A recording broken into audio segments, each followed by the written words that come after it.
جوانو آؤ میں تمہیں 8 سال کے ایک بچے کی رلا دینے والی کہانی سناتا ہوں، سبق آموز واقعہ سناتا ہوں۔ 8 سال کا ایک بچہ تھا۔ ایک دن اس نے ماں کو اتنا تنگ کیا، اتنا ذلیل کیا کہ ماں خفا ہو کر، ناراض ہو کر، روٹھ کر بیٹے کو تھپڑ مار کے دھکے دے کر گھر سے باہر نکال دیا کہ تو نافرمان بنتا جا رہا ہے، میری باتیں نہیں مانتا ہے، میرا کہا نہیں مانتا، میری نافرمانی کرتا ہے، جس کا کھاتا ہے اس کا گیت کیوں نہیں گاتا، اس کی نافرمانی کرتا ہے۔ تجھ سے بہتر تو وہی کمیانوں کا گدھا نکلا۔ اگر مالک کھوتے کو چارہ نہ ڈالے تو کھوتا پورا دن باہر سے چر کر آتا ہے، شام کو نوکری مالک کی کرتا ہے۔ او بدبخت، تو کھاتا بھی میرا ہے، نافرمانی بھی میری ہی کرتا ہے۔ یہ کہہ کر کہ میری نظروں سے اوجھل ہو جا، میری نگاہوں سے دور ہو جا، دفع ہو جا، آج کے بعد میری نظروں کے سامنے نہیں آنا، یہ کہہ کر 8 سال کے بچے کو دھکے دے کر ماں نے گھر سے باہر نکال دی، اندر سے کنڈی لگا لی۔ بیٹا جب دروازے سے باہر نکلا، روتا ہوا بچہ جب دروازے سے باہر نکلا تو روتا ہوا، کچھ سوچتا ہوا اس نے ایک گلی کی طرف رخ کیا۔ روتا جا رہا ہے، آنکھیں مسلتا جا رہا ہے، آنسو پونچھتا جا رہا ہے، کچھ سوچتا جا رہا ہے۔ جہاں گلی ختم ہونی تھی کونے پہ کھڑا ہو کے کچھ سوچنے لگا، وہی سوچتا سوچتا روتا آخرکار اس نے واپس گھر کی طرف آنے کا فیصلہ کیا۔ آہستہ آہستہ واپسی کی طرف آ رہا ہے، روتا آ رہا ہے۔ جب اس نے گھر کی دہلیز پر قدم رکھا، دروازہ بند تھا، گیٹ بند تھا، گیٹ کے ساتھ ٹیک لگا کر بیٹھ گیا، تھکا ہوا تھا، کافی دیر کا رو رہا تھا۔ گیٹ کے ساتھ جیسے اس نے ٹیک لگائی، اس کی آنکھ لگی، وہیں اس کو نیند آ گئی۔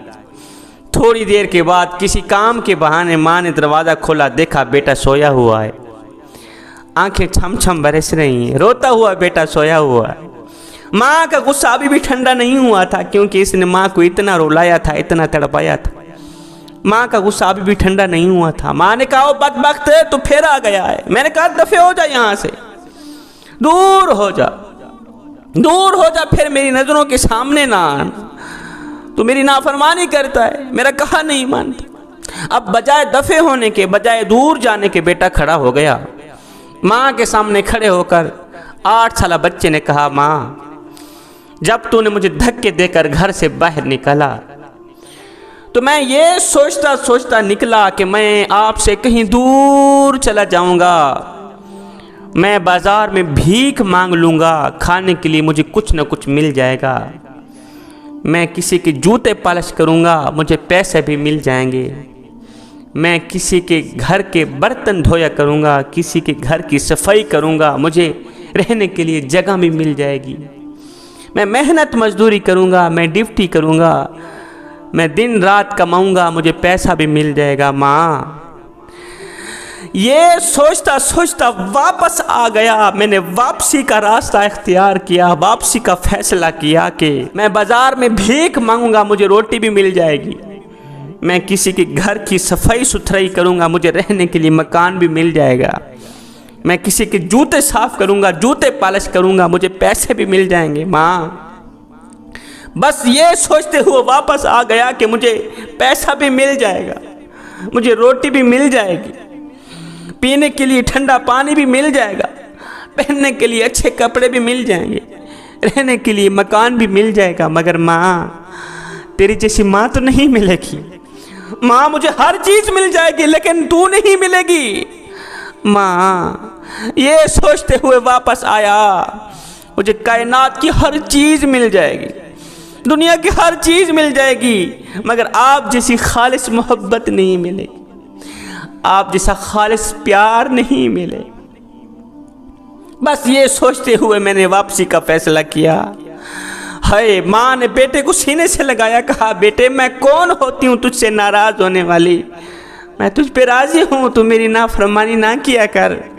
حضرت مولانا جلال الدین رومی رحمۃ اللہ تعالی علیہ فرماتے ہیں ماں جو ایک ماں جتنا پیار کرتی ہے، ایک ماں جتنی محبت کرتی ہے، اس نے بیٹے کو دھکے دے کر گھر سے باہر نکال دیا، پھر دھکے دے کر گھر سے باہر نکال دیا، تیسری بار آنے والے نافرمان بیٹے کو گلے سے لگایا، اسے معاف کر دیا۔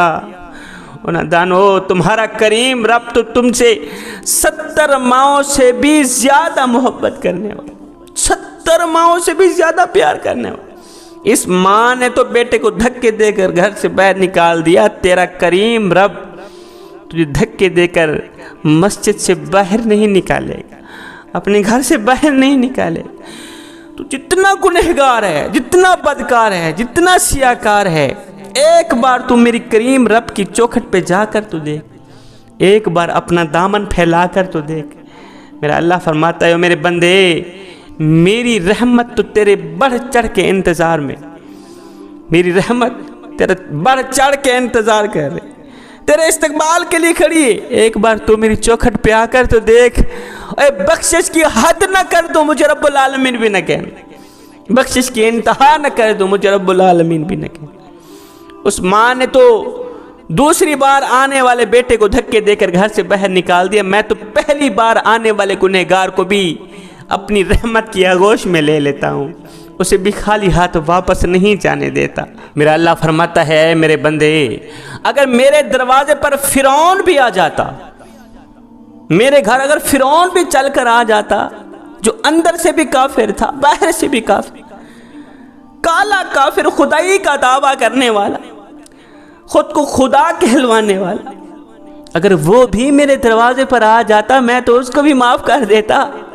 تو کون ہے؟ تو معمولی سا گنہگار ہے، معمولی سا گنہگار ہے، تو میرے حبیب کا امتی ہے، تیرا میرا تو گہرا تعلق ہے۔ اے بندے، آ جاؤ اس کریم رب کی چوکھٹ پر جس نے تجھے پیدا کیا، آ جاؤ اس کریم رب کی دہلیز پر جس نے تجھے محمد مصطفیٰ صلی اللہ علیہ وسلم کا امتی بنایا، آ جاؤ اس کریم رب کی دہلیز پر، چوکھٹ پر، جہاں عزت ہی عزت ہے، جہاں لوگ آتے ہیں جن کو عزت سے نوازا جاتا ہے، پھر ساری کائنات مل کر انہیں بھی عزت نہیں کر سکتی۔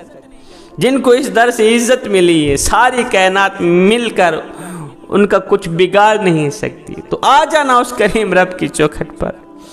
ایک بزرگ تھا، اس کی آنکھوں کا آپریشن ہوا تو ڈاکٹر نے کچھ دنوں کے لیے سجدہ کرنے سے روکا۔ بابا جی، تو نے سجدہ نہیں کرنا، سجدہ کرو گے آنکھوں پہ بوجھ پڑے گا، آنکھیں کہیں پھر سے خراب نہ ہو جائے۔